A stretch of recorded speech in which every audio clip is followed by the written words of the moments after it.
नमस्कार दोस्तों, मेरा नाम डॉक्टर नगेंद्र यादव है। सर्दियों के टाइम में कबूतरों में किस तरह की बीमारी होती है, कबूतरों को खाने में क्या देना चाहिए। आज जो मेरा वीडियो का टॉपिक है मोस्टली स्पेशली फॉर पिजन्स है, क्योंकि आप सब लोगों की रिक्वेस्ट आई है कि एक ऐसी वीडियो बनाइए जिसमें केवल पिजन्स की डिजीज़ से रिलेटेड जो है टॉपिक्स होना चाहिए कि कबूतरों में किस तरह की बीमारी होती है, कबूतरों में क्या क्या प्रिवेंटिव तौर पर हम उनको पीने के अंदर पानी में दवाई दे सकते हैं कि इन फ्यूचर्स आपका कबूतर कभी बीमार ना हो।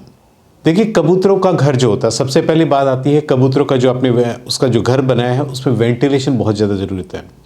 क्योंकि यदि आप वेंटिलेशन प्रॉपर नहीं रखेंगे, यानी हवा का आना जाना आप सही से नहीं रखेंगे, तो आप ही मान के चलिए आपके कबूतरों के घर के अंदर अमोनिया का लेवल बहुत ज़्यादा बढ़ जाएगा। अमोनिया का लेवल बढ़ने से क्या होगा, आपके कबूतरों में रेस्पिरेटरी सिम्टम्स से रिलेटेड आपको डिजीज़ देखने को मिलेगी, कबूतरों को सांस लेने में दिक्कत होगी, या अमोनिया की वजह से उनकी आंखों में देखेंगे पानी आना शुरू हो जाता है। इसलिए यदि आपका वेंटिलेशन प्रॉपर होगा तो आपको इस तरह ये रेस्पिरेटरी या आइज़ के अंदर से जो वाटर डिस्चार्ज होता है, इस तरह की प्रॉब्लम आपको देखने को नहीं मिलेगी। अब बात आती है इनको डाइट में क्या क्या देना चाहिए। देखिए, कई लोगों के अलग अलग तरह के सुझाव होते हैं। कई लोग अपनी तजुर्बे के हिसाब से जो है बर्ड्स को डिफरेंट डाइट देते हैं, लेकिन डाइट हमेशा इस तरह की होनी चाहिए कि खाली सीड्स से काम नहीं चलता है कि आप पार्टिकुलर खाली दाना देने से कबूतरों का जो है आप सोचेंगे पेट भर जाएगा, वो हेल्दी भी बना रहेगा। देखिए, सीड्स के साथ साथ आपको उसकी डाइट में calcium, multiple vitamin, liver tonic, ये सब चीज़ें ऐड करनी हैं। उसके साथ साथ आपको अपने बर्ड्स का रेगुलर डिवॉर्मिंग भी करना है, पेट के वर्म्स की कीड़ों की भी दवा देनी है। वो भी इसलिए ज़रूरी होती है क्योंकि घरों के अंदर रहने वाले कबूतरों में अक्सर देखा गया उनकी सेहत जब डाउन होनी शुरू हो जाती है, वेट अचानक से डाउन होना शुरू होता है, उसका सबसे बड़ा एक रीज़न्स होता है कि कबूतरों के पेट में कीड़े बहुत ज़्यादा बन जाते हैं, जिसमें टेप वॉर्म्स होते हैं, राउंड वॉर्म होते हैं। ये नेचुरली बनते हैं, इसके लिए कोई ये नहीं कि आपका कबूतर कहीं गया है इन्फेक्शन लेके आया उसकी वजह से, ऐसा कुछ नहीं है। बर्ड्स की बॉडी के अंदर इंटेस्टाइन के ऑटोमेटिक वर्म्स बनते रहते हैं और इनका वर्म्स को कम करने के लिए हमें ऑटोमेटिक 3 महीने में एक बार डिवॉर्मिंग करनी चाहिए। आप चाहते हो कि आपके बर्ड्स कबूतर हमेशा हेल्दी बने रहे, 3 महीने के अंदर अपने बर्ड्स को एक रूटीन, एक चार्ट बना करके रखें, डाइट चार्ट बनाए जिसमें आपने डायरी बनाइए, उसमें लिखे कि आपने लास्ट डिवॉर्मिंग कब करी है। यदि आपकी डिवॉर्मिंग ड्यू है तो 5 ml 1 लीटर पानी के हिसाब से आप अपने बर्ड्स को, सभी बर्ड्स को डिवॉर्मिंग जब भी करें एक साथ दें। फिर बहुत से लोगों का क्वेश्चन होता है कि बहुत से कबूतर अंडों के ऊपर बैठे हुए, बहुत से कबूतरों के छोटे बच्चे भी, क्या उनको डिवॉर्मिंग करनी चाहिए?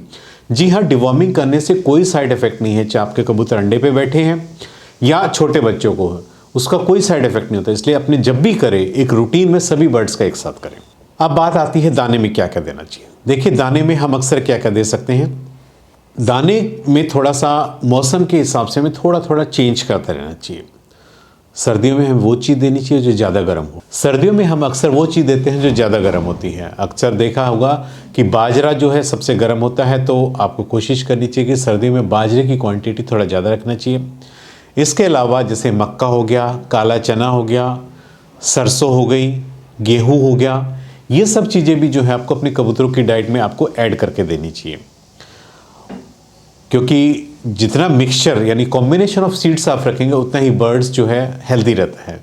क्योंकि हर दाने के अंदर कुछ ना कुछ विशेषता होती है, हर का न्यूट्रिशन लेवल अलग होता है। बर्ड्स सब जब कॉम्बिनेशन सीड्स लेता है तो बर्ड्स आपका ऑटोमेटिक हमेशा हेल्दी रहता है। बर्ड्स को प्रॉपर घूमने फिरने का मतलब, आप जिस घर में आप बर्ड्स को रख रहे हो उनका जो, आप ही मान के चलिए आपके बर्ड्स हमेशा स्ट्रेस में नहीं होना चाहिए। ऐसा नहीं है कि आपका स्पेस रिक्वायरमेंट कम है, नंबर ऑफ बर्ड्स उसमें आपने बहुत ज़्यादा वाली है, ओवर क्राउडेड नहीं होनी चाहिए। ओवर क्राउडेड होने से क्या है, आपके बर्ड्स का स्ट्रेस लेवल बढ़ जाता है और स्ट्रेस की वजह से भी बर्ड्स जो है बीमार हो सकता है या उसकी ग्रोथ पे उसका इफेक्ट पड़ता है। इसलिए जो स्पेस रिक्वायरमेंट है बर्ड्स की, आपको पर बर्ड्स के हिसाब से आपको होना चाहिए कि आपको देख लेना चाहिए कि बर्ड्स को अंदर घूमने फिरने का, उड़ने फिरने का भी स्पेस होना चाहिए, ताकि आपका बर्ड्स अपने आप को इस तरह से महसूस ना करे कि वो बंधन में है। यानी घूमने फिरने का प्रॉपर स्पेस आप उसको दीजिए। चाहे उसके लिए आप स्पेस बड़ा रखिए, नंबर ऑफ बर्ड्स कम रखिए, लेकिन कम रखेंगे आप ही मान के चलिए, भले ही 2 पेयर रखिए, लेकिन आप ही मान के चलिए वो 2 पेयर यदि हेल्दी रहेंगे तो आपके वो सक्सेसफुल ब्रीडिंग भी करेंगे और आपको जो रिजल्ट मिलेगा वो 100% मिलेगा। ज़्यादा नंबर ऑफ बर्ड्स रखने से, अगर आपके पास स्पेस कम है तो उसमें अगर यदि आपके बर्ड्स बीमार होकर एकदम मोर्टेलिटी हो जाती है तो वो आपका नुकसान ही है। इसलिए ये जो स्पेस रिक्वायरमेंट है बहुत ज़्यादा इंपॉर्टेंट या फैक्टर कह सकते हो बर्ड्स की ब्रीडिंग में या बर्ड्स के हाउसिंग के लिए आप कह सकते हो। अब बात आती है कि बर्ड्स को क्या क्या अच्छा हम ऐसी चीज़ दे दें कबूतरों को ताकि आपका बर्ड्स हमेशा खुश रहे, हेल्दी रहे, या उसका इम्यूनिटी सिस्टम इतना बूस्टअप हो कि आपका बर्ड्स कभी बीमार ना पड़े। देखिए, बर्ड्स को डिवॉर्मिंग फर्स्ट ऑप्शन हो गया। अब आपको कोशिश ये करना चाहिए, एक होता है प्रिवेंटिव मेडिसिन से एक होता है क्यूरेटिव मेडिसिन। एक, बीमार होने से पहले आप अपनी पक्षी को दवा दीजिए ताकि इन फ्यूचर्स आपका पक्षी कभी बीमार ना पड़े। एक होता है बीमार होने के बाद अपने कबूतरों को दवाई देना है। सपोज कीजिए यदि कोई मेडिसिन है, आपका कबूतर बीमार नहीं हुआ है, आप उसको बीमार होने से पहले यदि आप 2 ml 1 लीटर पानी में दे रहे हो, एक एग्जाम्पल है ये, और यदि आपके कबूतर बीमार हो गया तो वही डोज रेट आपने 4 ml कर देने। यानी प्रिवेंटिव और क्यूरेटिव में ये फ़र्क है कि बीमार होने से पहले और बीमारी के बाद आपने क्या क्या देना है।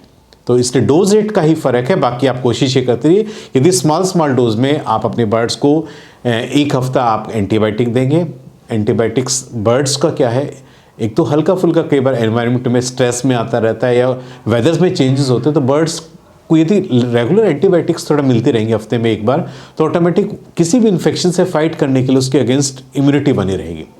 1 हफ्ता आप एंटीबायोटिक दीजिए, उसमें एनरोसिन ओरल सोल्यूशन आप दे सकते हैं, 10 ml 1 लीटर पानी के हिसाब से आप दीजिए। ये बीमार होने के बाद है, यदि बीमार होने से पहले देनी है तो 5 ml 1 लीटर पानी में दीजिए।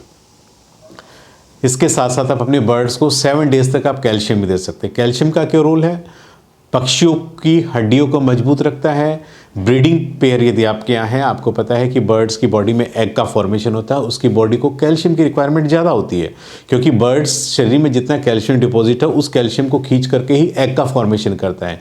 यदि आपने बर्ड्स की डाइट में ही कैल्शियम नहीं दिया या आपकी कैल्शियम डिफिशियंसी पहले से ही आपकी डाइट के अंदर है, तो ऑटोमेटिक जो आपका बर्ड्स जो अंडा देगा वो काफ़ी पतला होगा, उसका जो ऊपर का छिलका होगा काफ़ी हल्का होगा। वो बाहर आने के बाद वो अंडा टूट भी सकता है या उसके अंदर कई बार बच्चा नहीं भी बनता। ये सब कैल्शियम डिफिशियंसी के रीजन होते हैं। इसलिए बर्ड्स को कैल्शियम दीजिए। कैल्शियम आप 2 तरीके से दे सकते हैं, एक तो आप बर्ड्स को पीने के पानी में दे सकते हैं, दूसरा ग्रेनुलर फॉर्म्स में आप बर्ड्स के सीड में मिक्स करके दे सकते हैं, या अलग से एक बाउल्स में कैल्शियम के ग्रेन्यूल्स डाल के दे सकते हैं। क्योंकि बर्ड्स आपने अक्सर देखा होगा दाना खाने के बाद कैल्शियम के ग्रेन्यूल्स को खाना भी पसंद कर सकते हैं। नेचर के अंदर कंकड़ पत्थर खाते हैं, वो डायरेक्ट कहीं ना कहीं उसका रीजन ये होता है कि उसमें से कैल्शियम को अपनी बॉडी में एब्जॉर्ब करने की कोशिश करते हैं। घरों के अंदर, इंडोर के अंदर आप कैल्शियम के ग्रेन्यूल्स प्रोवाइड कीजिए। बर्ड्स कैल्शियम की पूर्ति, दूसरा फूड को डाइजेशन में, वो जो भी दाना आपका कबूतर खाता है उसको डाइजेशन में मदद में हेल्प करता है। अब बात आती है कि आपके बर्ड्स का लीवर हमेशा मजबूत बना रहे, उसके लिए हम क्या कर सकते हैं। उसके लिए हमारे पास लीवर टॉनिक अवेलेबल है। आप लीव 52 दे सकते हो, ब्रोटोन सिरप दे सकते हो, या लीवर के और बहुत सारे प्रिपरेशंस हैं जो आपके पास हैं। आप इसको 7 दिन तक 5 ml 1 लीटर पानी के हिसाब से अपने बर्ड्स को आप दे सकते हो। इससे आपके बर्ड्स का लीवर हमेशा मजबूत रहेगा। लीवर का मजबूत है, आपका बर्ड जो भी चीज़ खाता है उसका जो डाइजेस्टिव सिस्टम है उसका हाजमा एकदम तंदुरुस्त रहेगा। कैल्शियम हो गया, लीवर हो गया। अब बात आती है कि मल्टीपल विटामिन्स, कुछ ऐसे अमीनो एसिड्स होते हैं, मल्टीपल विटामिन्स होते हैं जो बर्ड्स की डाइट में हम चाहकर भी हम नहीं दे पाते हैं। तो ऐसी चीज़ों का जो सप्लीमेंट हम बर्ड्स के पीने के पानी में ये सप्लीमेंट्स ऐड करके आप दे सकते हो। उसके लिए हमारे पास जो है विमरॉल अवेलेबल है, विमरॉल आप दीजिए। और मार्केट में 2-3 प्रिपरेशंस भी अवेलेबल है मल्टीपल विटामिन्स के, जिसमें vitamin A, B1, B6, B12 ये सब चीज़ें का कॉम्बिनेशन होता है। तो ये भी आप 5 ml 1 लीटर पानी के हिसाब से 7 दिन तक आप अपने बर्ड्स को दीजिए। आप देखेंगे ये जो मैंने आपको रूटीन बताया है ये 1 महीने का आपको पूरा कोर्स बताया है।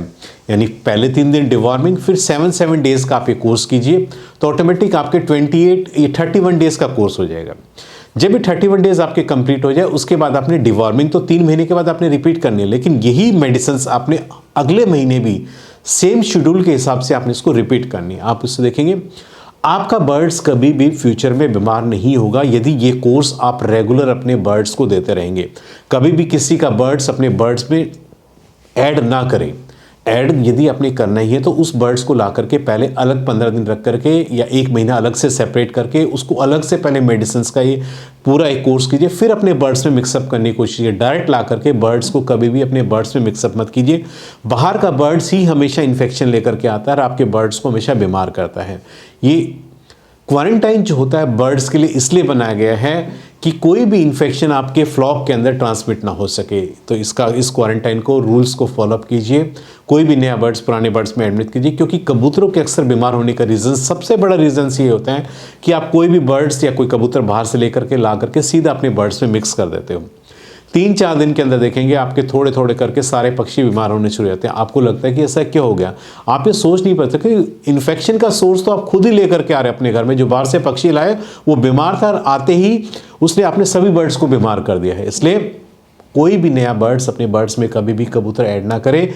उसका पहले क्वारंटाइन में रख करके प्रॉपर 1 महीना उसको प्रॉपर तरीके से deworming, antibiotic, liver tonic, calcium और मल्टीपल विटामिन आप दीजिए। उसके बाद आपको 1 महीने में लगता है उस बर्ड्स में कोई सिम्टम्स नहीं है, फिर उसको आप अपने कबूतरों में ऐड कर सकते हो। उम्मीद करता हूँ कि आपको मेरे कबूतरों से रिलेटेड जो एक वीडियो था, जो कि आपकी बहुत लोगों की रिक्वेस्ट थी कि कबूतरों के ऊपर स्पेशल एक वीडियो बने, उम्मीद करता हूँ कि आपको मेरा वीडियो पसंद आया होगा।